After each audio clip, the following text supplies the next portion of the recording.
Sinabi ni Zhou kay Mu Yinye na alam niya raw ang mga kakayahan ng mga kakalabanin niyang halimaw, basta nga raw magtiwala lang ito sa kanya dahil malaki raw ang kumpiyansa niya na matatalo niya ang mga ito. Sumagot naman si Mu Yinye at sinabi na may tiwala nga raw siya kay Zhou, naniniwala nga raw siya sa kakayahan nito. Naisip ni Mu Yinye na nakita na nga raw niya kung gaano kalakas si Zhou, nagagawa nga raw nitong pumatay ng mga B-rank monster kahit na nasa late stage pa lang ito ng pagiging isang novice warlord. Masasabi niya nga rin daw na higit na mas malakas si Zhou kaysa sa mga karaniwang intermediate warlord. Pero ibang-ibang araw ang mga Blue Armored Winged Scorpion kaysa sa mga dating nakalaban ni Zhou, isang araw ang uri ng mga ito sa mga pinakamalalakas na B-rank monster. Nangangamba nga raw siya na baka malagay sa panganib ang buhay ni Zhou kapag sabay-sabay na umatake ang mga Blue Scorpion. Naisip ni Mu Yinye na lagi nga raw nag-iingat si Zhou sa lahat ng ginagawa nito. Kaya malamang ay alam na nito kung gaano kadelikado ang mapalibutan ng ganoong klase ng mga halimaw. Napapaisip si Mu Yinye kung may alas pa ba raw na itinatago si Zhou, pero kahit ano pa nga raw ang mangyari ay may tiwala siya na mananalo ito. Sinabihan ni Zhou ang mga nakapalibot sa kanyang Blue Scorpion kung ano raw ang problema ng mga ulupong na ito. Sinabi pa niya na habang buhay na lang ba raw ang mga itong tatayo at hindi magtatangkang umatake. Nagalit ang mga halimaw sa mga ginagawang panghahamak ni Zhou, mas lalo pa ang mga itong nagalit noong sabihin ni Zhou na mga deformed animals daw ang mga ito. Naisip ni Zhou na kahit nga raw napakarami ng mga sumusugod sa kanyang halimaw ay kayang-kaya niya raw ang mga itong basagin. Kailangan niya nga lang daw humanap ng magandang pagkakataon bago siya umatake.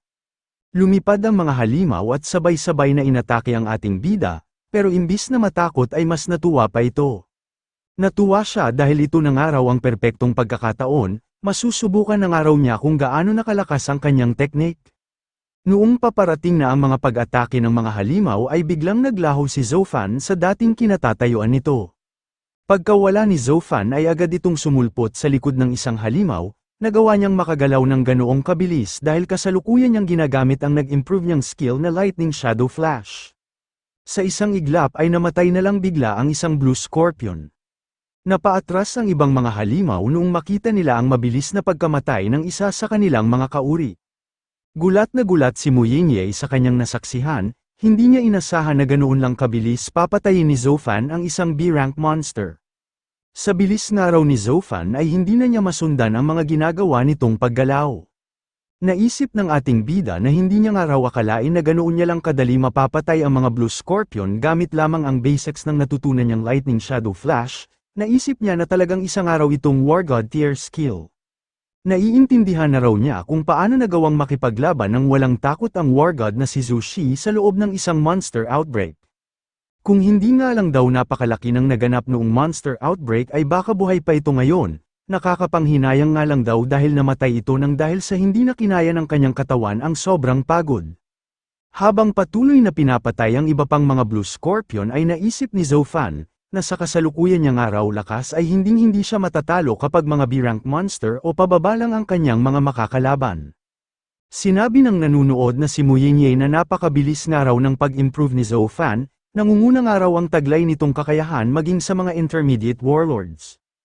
Isa nga raw talaga itong prodigy, baka nga raw balang araw ay magawa na rin itong maging isang war god kagaya ng kanyang lolo. Naisip ni Mu Yinye na noong una niyang araw itong nakasama ay inakala niya noon na itinatago lang nito ang totoo niyang lakas. Pero mukhang mali nga raw siya noon, dahil mukhang lumalakas nga raw ito sa hindi kapani-paniwalang bilis. Napatigil ang pag-iisip ni Mu Yinye noong humiyaw si Zhou at sinabihan siya na tumingin daw siya sa kanyang likuran. Kinabahan si Mu Yinye noong makita niya na tatama na sa kanya ang pag-atake ng isang halimaw. Hindi na nga raw siya makakaiwas dahil nawala ang atensyon niya sa nangyayaring labanan. Pero bago pa man matamaan ng halimaw si Mu Yinye ay agad na sumulpot sa likuran nito ang ating bida, pagkarating ni Zhou ay sinabihan nito ang halimaw na tingin nga raw yata nito ay makakalusot sa kanya ang gagawin nitong palihim na pag-atake. Agad itong pinatay ni Zhou dahil sa galit niya sa ginawa nitong pagtatangka sa buhay ni Mu Yinye. Pagkatapos noon ay nakatanggap siya ng notification na makakakuha raw siya ng 3 stat points nang dahil sa pagkakapatay niya sa isang B-rank monster. Agad na namang lumapit ang isa pang halimaw at nagbuga ng nakakatunaw na asido, napahiyaw si Mu Yinye noong makita niya na may umaatake na naman sa kanyang halimaw. Pero agad siyang nailigtas ni Zofan bago pa man tumama sa kanya ang ginawang pag-atake ng isang Blue Scorpion. Sinabihan ni Zofan ang karga niyang si Mu Yinye na mag-ingat daw ito. Sa pagkakaligtas ni Zofan kay Mu Yinye ay sa mga bato na lang bumagsak ang mga asido na ibinuga ng halimaw. Humingi ng pasensya si Mu Yinye kay Zofan, akala nga raw niya ay isa na rin siyang prodigy nang dahil sa pagiging isa niyang advanced Starfall warrior sa ganoong edad. Pero ngayon niya nga lang daw napagtanto na napakahina pa niya, sinabi niya rin na nagiging pabigat nga lang daw siya kay Zofan. Sumagot naman si Zofan nang hindi raw nito kailangang humingi ng tawad, hindi rin naman daw siya masyadong nahihirapan na patayin ang mga umaatake sa kanilang mga halimaw. Pero sinabi niya kay Mu Yinye na mapanganib nga raw ang mga asido na inilalabas ng mga Blue Scorpion, mabuti na nga lang daw at nailigtas niya agad ito. Nagtaka sina Zofan at Mu Yinye noong makita nila na nagsilapit ang mga buhay na halimaw sa bangkay ng kanilang mga kauri, nagtataka ang dalawa kung ano raw ang ginagawa ng mga ito. Hanggang sa nakita nila na bigla na lang kinagat ng mga Blue Scorpion ang mga nakakalat na bangkay, doon nila napagtanto na kinakain pala ng mga ito ang kanilang mga kauri. Sa patuloy na pagkain ng mga halimaw ay unti-unting nagkaroon ng pagbabago ang kanilang mga katawan. Nagulat sina Zofan dahil mukhang sinusubukan nga raw ng mga itong mag-evolve sa pamamagitan ng pagkain sa kanilang mga kauri. Inakala ng dalawa na hanggang doon na lang ang gagawin ng mga halimaw, pero mas lalo silang nagulat sa mga sunod nilang nakita. Inatake ng mga lumakas na halimaw ang isa't isa, sa tuwing may namamatay sa kanila ay agad din nila itong kinakain. Naguguluhan si Zofan kung bakit naman daw nagpapatayan ngayon ang mga halimaw. Hanggang sa nasagot na nga ng kanyang mga mata ang kanyang mga katanungan, ang isa dating normal na Blue Scorpion ay biglang nagkaroon ng advanced form at naging isa na ngayong B-rank Blue Armored Scorpion King. Nagulat sina Mu Yinye at Zofan sa mabilis na pag-evolve ng halimaw, hindi nila akalain na ang ginawang pagpapataya ng mga halimaw ay hahantong sa ganoon. Lumipad ng mataas ang bagong evolve na Blue Armored Scorpion King para maghanda sa gagawin nitong pag-atake. Agad na binuhat ni Zofan si Mu Yinye dahil kailangan na raw nilang umiwas. Mabilis silang tumakbo pero hindi tumigil ang halimaw sa pag-atake sa kanila. Kahit saan man sila magpunta ay agad silang pinapaulanan ng halimaw ng mga nakakatunaw na asido. Napatigil sa pag-atake ang halimaw noong bigla na lang nawala sa kanyang paningin ang dalawang tao na kanyang inaatake. Nagkaroon ng paggalaw ang mga nakatumpok na bato sa pinakabungad na butas ng isang malayong subway exit. Sinabi ni Zofan na mabuti raw at nakapasok agad sila sa nadaanan nilang butas, maswerte nga raw sila dahil karugtong pala ito ng isang subway. Habang nagtatago ay sinabi ni Mu Yinye na ang nag-evolve nga raw na Blue Scorpion ay higit na mas malakas na ngayon kaysa sa mga normal nitong kauri, nangangamba nga raw siya dahil sa palagay niya ay isa na rin ito ngayong B-rank King Monster. Idinagdag pa ni Zofan na ang pinakadelikado nga raw sa halimaw na ito ay ang napakalaking sakop ng mga ginagawa nitong pag-atake. Hindi nga raw biro ang makipaglaban sa isang flying B-rank King Monster dahil umaatake ito mula sa himpapawid.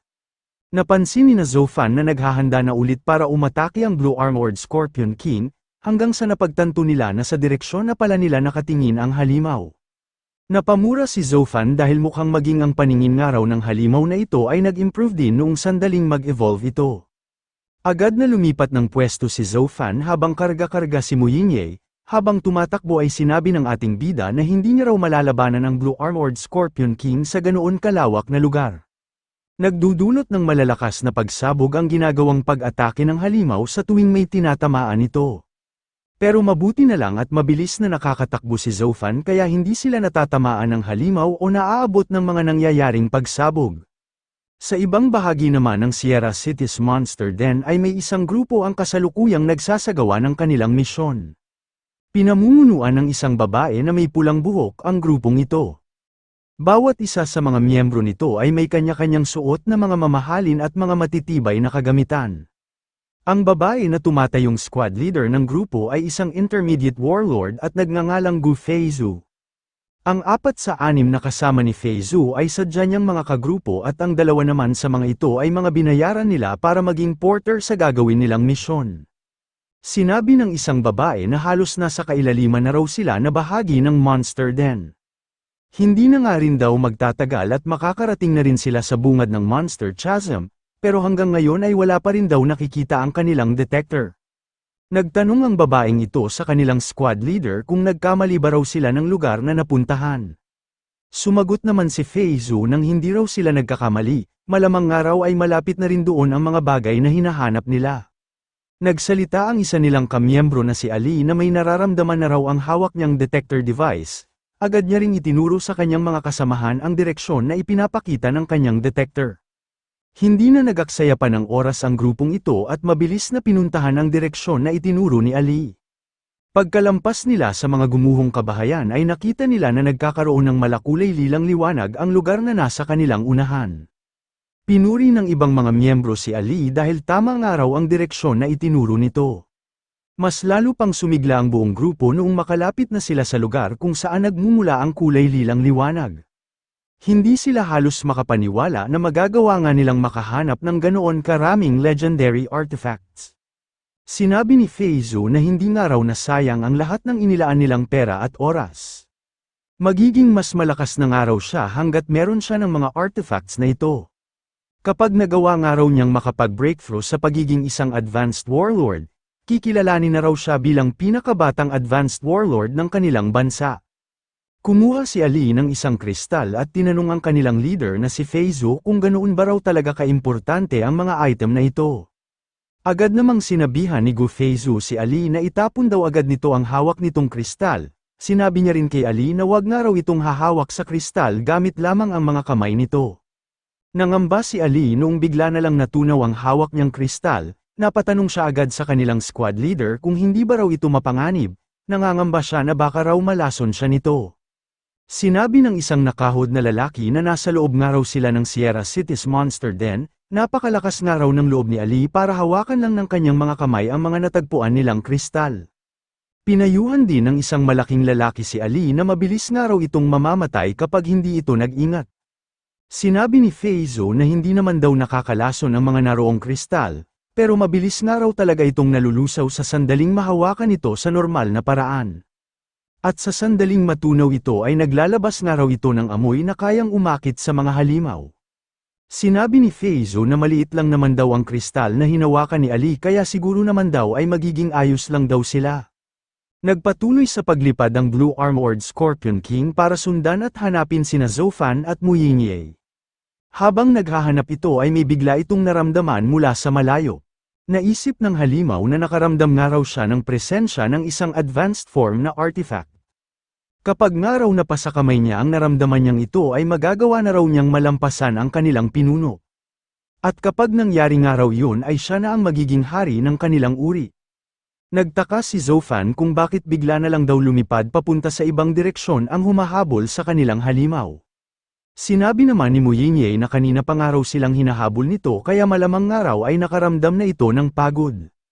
Sinabi ni Zhou Fan na naramdaman niya nga raw na napakalakas pa ng vitality ng Blue Armored Scorpion King, kaya imposible nga raw na napapagod na ito. Pero kahit ano pa nga raw ang dahilan ay pumabor daw ito sa kanila, ngayon nga raw ay magagawa na nilang makipagtagpo kay Uncle Hong. Natuwa si Little Gray dahil may naaamoy ito mula sa isang malayo-layong lugar. Nagulat si Mu Yingyue noong makita nito na may dalang tuta si Zhou Fan, sinabi niya na akala nga raw niya ay guni-guni niya lang ito, pero totoo nga raw pala na isa nga itong tuta. Binuhat ni Mu Yingyue si Little Gray dahil napaka-cute nga raw nito, tinanong niya rin si Zhou Fan kung bakit nga raw nagsama ito ng isang tuta gayong napakamapanganib doon. Napakamot sa ulo si Zhou Fan at napaisip kung paano niya ba raw ito ipapaliwanag. Biglang naging seryoso ang mukha ni Little Gray kaya natanong ito ni Zhou Fan kung ano ba raw ang problema. Nagulat na lang sina Zhou Fan at Mu Yingyue noong maramdaman nila ang paggalaw ng napakaraming halimaw.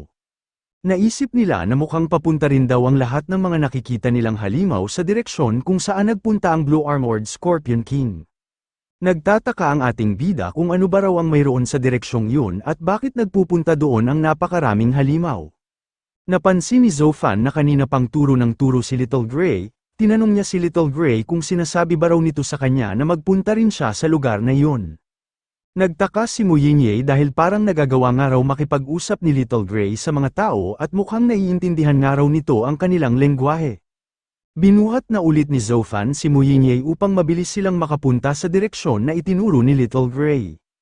Habang nasa daan sila ay nagulat si Mu Yingyue sa kanyang nalaman, Hindi siya makapaniwala noong sabihin ni Zofan na espesyal daw si Little Gray dahil napisa raw ito mula sa isang itlog.